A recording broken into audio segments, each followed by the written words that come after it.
किसी दल के साथ में मिलकर काम करते हैं, एक समूह होकर आपको काम करना पड़ता है। सब लोगों का तालमेल होना बहुत जरूरी है।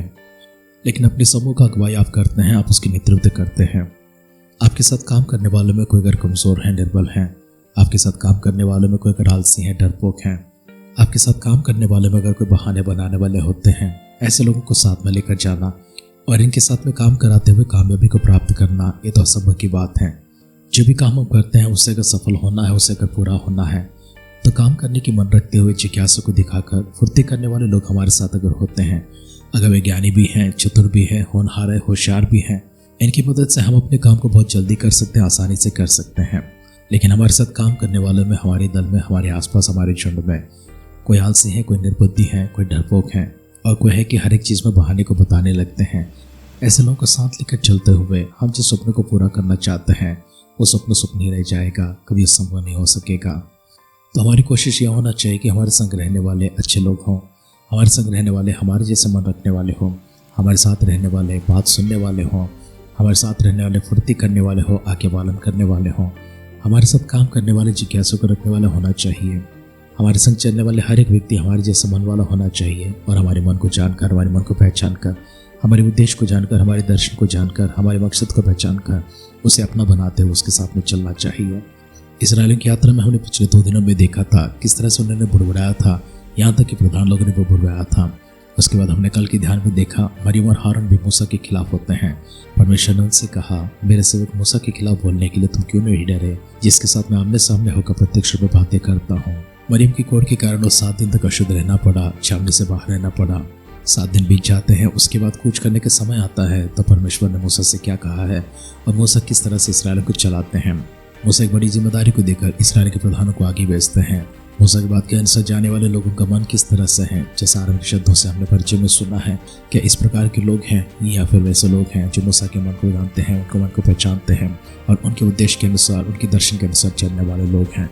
पारान के जंगल से इस्राएल की यात्रा जब आगे बढ़ती है, लेकिन वहाँ पर पहुँचने से पहले अपने आप को परमेश्वर के सानिध्य में लेकर जाएंगे, मिलकर परमेश्वर से दुआ करेंगे, उनके अनुग्रह के लिए, अभिषेक के लिए प्रार्थना करेंगे।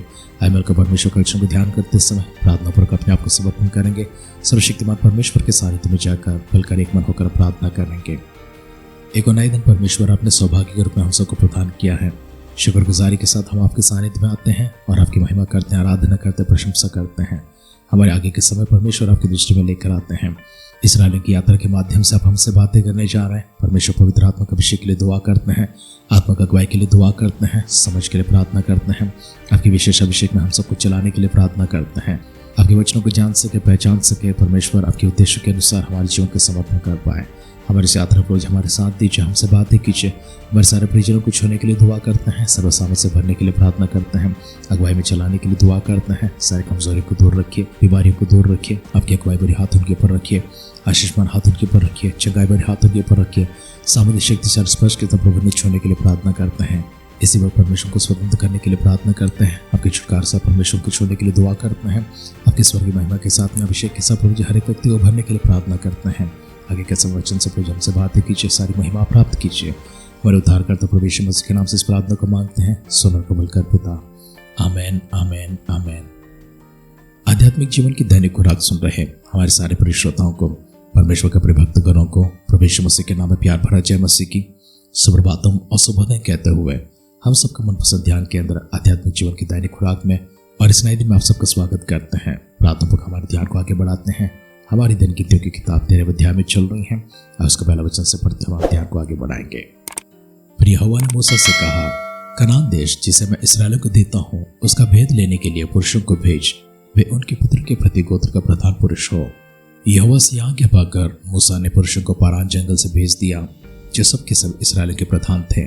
उनके नाम ये हैं, अर्थात रूबेन के गोत्र में से जकुर का पुत्र शमो, शिमोन के गोत्र में से होरी का पुत्र शापात, यहूदा के गोत्र में से यपुन्ना का पुत्र कालेब, इसकार के गोत्र में से यूसुफ का पुत्र यिगाल, इब्राहिम के गोत्र में से नून के पुत्र होशे, बिन्यामीन के गोत्र में से राफो का पुत्र पलती, जबूलून के गोत्र में से सोदी का पुत्र गद्दीएल, यूसुफ वंशियों में मनश्शे के गोत्र में से सूसी का पुत्र गद्दी, दान के गोत्र में से गमलीएल का पुत्र अमीएल, अशेर के गोत्र में से मिकाएल का पुत्र सतूर, नप्ताली के गोत्र में से वप्सी का पुत्र नहोबी, गाद के गोत्र में से माकी का पुत्र गुएल।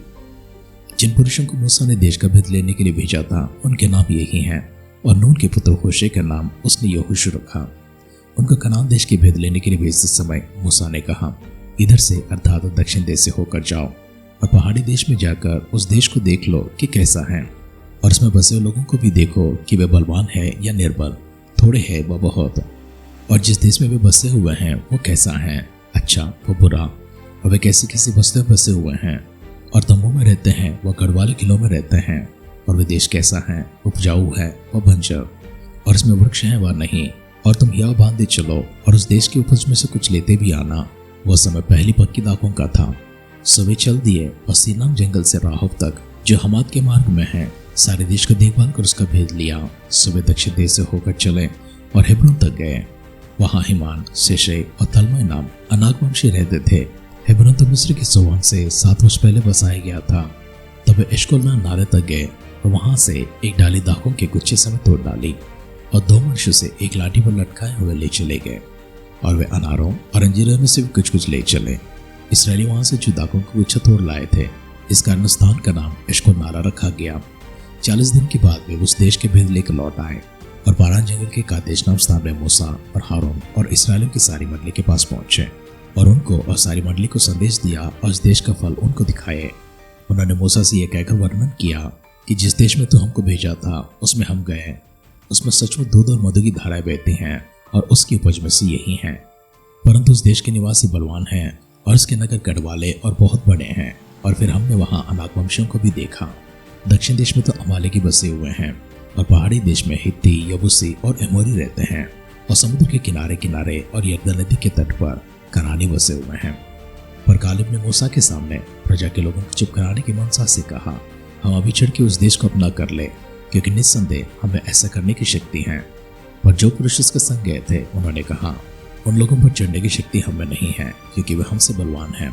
और उन्होंने इसराइल के सामने उस देश की जिसका भेद उन्होंने लिया था यह कहकर निंदा भी की कि वह देश जिसका भेद लेने के लिए हम गए थे ऐसा है जो अपने निवासियों को निकल जाता है, और जितने पुरुष हमने उसमें देखे वे सब बड़े डील डोल के हैं। फिर हमने नपीलों को अर्थात नपीली जाति वाले अनाक वंशियों को भी देखा, और हम अपनी दृष्टि में उनके सामने तो टिड्डे के समान दिखाई पड़ते हैं और ऐसे उनकी दृष्टि में मालूम पड़ते हैं। अब तक की बातों को हमने इस प्रकार से देखा है। परमेश्वर ने मूसा से कहा, जिस कनान देश को मैं तुम्हें देने की वादा किया था और जिसमें मैं तुम्हें लेकर जा रहा हूँ वो कैसा है, तुम जाकर देख कर आओ। उसमें लोग कैसे हैं, उसमें फसल कैसी है, वो उपजाऊ है कि नहीं है, वहाँ पर पेड़ है कि नहीं है, वहाँ के लोग कहाँ पर निवास करते हैं, तंबू निवास करते हैं या फिर कड़ वाली जगहों पर निवास करते हैं। परमेश्वर ने जिस तरह से मूसा से कहा था, मूसा ने उसी आदेश के अनुसार इसराइल के प्रत्येक गोत्र के एक एक व्यक्ति को चुनकर उसके प्रधान को वहाँ पर भेज दिया था। भेद लेने के लिए जो गए थे वापस लौट आते हैं। 40 दिन के बाद उन्होंने ऐसा संदेश उनके पास लेकर आया था, जिस देश का भेद देखने के लिए तुमने हमें भेजा था उसमें दूध और शहद की धाराएं बहती हैं, लेकिन वहाँ के लोग बहुत ही बलवान और ताकतवर हैं। वे सब बड़े डील डोल के हैं, उनके सामने तो हम टिड्डियों के समान नजर आते हैं। लेकिन कालेब लोगों को चुप कराने की मनसा से कहता है कि हम अभी जाकर उनके ऊपर चढ़ाई करते हैं। बाकी सब लोगों ने कहा, ऐसा नहीं हो सकता है। वहां से कुछ उपज में लेकर आया था, कुछ फलों को लेकर आया था, ये सबको उन्होंने देखा है। आगे क्या होता है कल की ध्यान में देखेंगे। लेकिन इसराइली किस तरह से अपने आप को छोटा करते हैं और शत्रु को बड़ा करते हैं। कनान देश में बसे लोगों को, अनाक वंशियों को उन्होंने नपीलों के समान देखा है।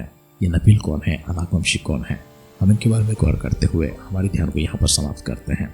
यहोशू का ग्रंथ 15 अध्याय उसके 14 वचन में देखते हैं, और कालेब ने वहां से शेशाई, अहीमान और तलमै नाम अनाक के तीनों पुत्रों को निकाल दिया। इसराइलियों की यात्रा जब आगे बढ़कर कनान देश पहुंचते हैं, हम देखते कालेब किस प्रकार से उन्हीं नपीलों को अर्थात अनाक वंशियों को, जो दानों के समान ढील डोल में बड़े बड़े दिखाई पड़ते हैं, किस तरह से उन सबों को बाहर निकाल दिया था। लेकिन वहां पर जाने से पहले हमने बाकी लोगों को देखा है कि वे कहते हैं कि हम उनके सामने टिड्डियों की समान नजर आते हैं। नपीली अर्थात अनाक वंशी एक खास परिवार के हैं जिनको हम योद्धाओं के रूप में देखते हैं। यहाँ के लगभग सब लोग ढील डोल में बहुत ही बड़े हैं। इन्हें हम दानों के रूप में देखते हैं। जिस प्रकार फलिस्तीन में गुलियात नजर आता है, वैसे यहाँ पर नपीली भी नजर आते हैं। नपीलियों को देखना, दानवों को देखना, इनकी छोटी सी उदाहरण आपको बताते हैं। अगर आप रेसलिंग क्रीड़ा में रुचि रखने वाले व्यक्ति हैं तो आपको दिखाई पड़ेगा इनकी कद साधारण व्यक्तियों से बहुत बड़ी होती है। इनकी चौड़ाई भी साधारण व्यक्तियों की चौड़ाई से बहुत बड़ी होती है। इनका बल और सामर्थ भी साधारण मनुष्य से अधिक होता है, बिल्कुल विशेष होता है। नपीली अनाक वंशी भी इसी प्रकार के हैं। थोड़ा सा कद उनका बड़ा है, थोड़ा उनकी चौड़ाई है, थोड़ा सा बल और सामर्थ उनका आम लोगों से साधारण लोगों से ज्यादा है। इसलिए ऐसे लोगों का संबोधन करते समय दानव कहते हैं, बड़े डीलडोल वाले कहते हैं। इसराइल ने अपने आप को उनके सामने टिड्डियों के समान देखा है, लेकिन परमेश्वर के भक्त कालेब ने कहा है कि हम जाकर उनके ऊपर चढ़ाई करेंगे। इसराइल की यात्रा यहाँ से कल किस तरह से आगे बढ़ती है हम आगे गौर करते जाएंगे, लेकिन आज की ध्यान को इस प्रकार से समाप्त करते हैं। आप अगर कामचोर इंसान हैं, आप बहाने बनाने वाले इंसान हैं, आप आलसी इंसान हैं, आप कमजोर इंसान हैं, आप डरपोक इंसान हैं, आपके सामने छोटी सी चुनौती भी बड़ी नजर आती हैं, आपके दुश्मन भी आपको बहुत बड़े नजर आते हैं, आपका काम भी आपको बहुत बड़ा नजर आता है। अगर आप काम करने का मन रखते हैं, जिज्ञासा को रखने वाले व्यक्ति हैं, एक मकसद और दर्शन के साथ चलने वाले व्यक्ति हैं, आपके सामने कुछ चट्टान भी छोटे पत्थरों का ढेर लगने लगता है, आपके सामने रखी गई हालत को किस तरह से देखते हैं, अपने आप को किस तरह से देखते हैं। आपकी नजर इसराइल के उन प्रधानों की तरह है जो अपने आप को टिड्डियों के समान दिखाते हैं, या फिर आपकी नजरिया कालेब की तरह है, यहोशू की तरह है जो अपने आप को बलवान और योद्धा की तरह दिखाते हैं। किसी भी चीज को हासिल करना चाहते हैं, जीत या पराजय आपके दृष्टिकोण में है। अगर आप मन में पहले ही हार गए हैं तो काम में भी हार जाएंगे, अगर आप मन में जीत गए हैं काम में भी जीत जाएंगे। दृढ़ संकल्प के साथ में, जिज्ञासा के साथ, लगन के साथ आप काम करने वाले इंसान बने। आइए प्रार्थना करते हैं।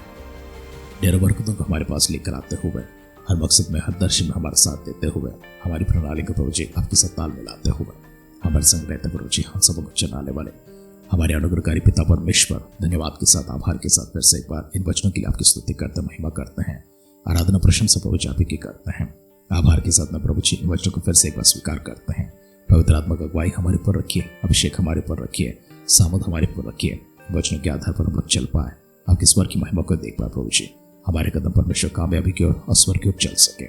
इस तरह हमारी दिशा को बदलने के लिए दुआ करते हैं, हमें निर्देश देने के लिए दुआ करते हैं, हमें आदेश देकर प्रभु चलाने के लिए, अगुवाई देकर चलाने के लिए प्रार्थना करते हैं। सारी प्रार्थना प्रभु जी आपने सुन लिया, उत्तर भी इसके लिए धन्यवाद करते हैं।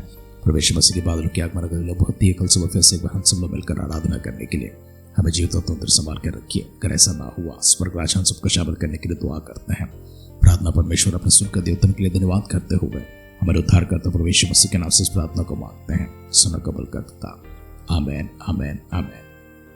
आपके भीतरी गुणों को देखते समय कभी छोटा ना देखे, कभी कमजोर ना देखें, निकम्मे की तरह ना देखें, वरन अपने आप को देखते समय, अपने गुणों को देखते समय सामर्थवान, शक्तिशाली, होनहार, प्रतिभाशाली, कौशलपूर्ण और किसी भी कर को जीत कर ले आने वाले साहस और हिम्मत आप अपने आप में देखें। अपने आप को देखते समय बड़ा देखें, छोटा नहीं।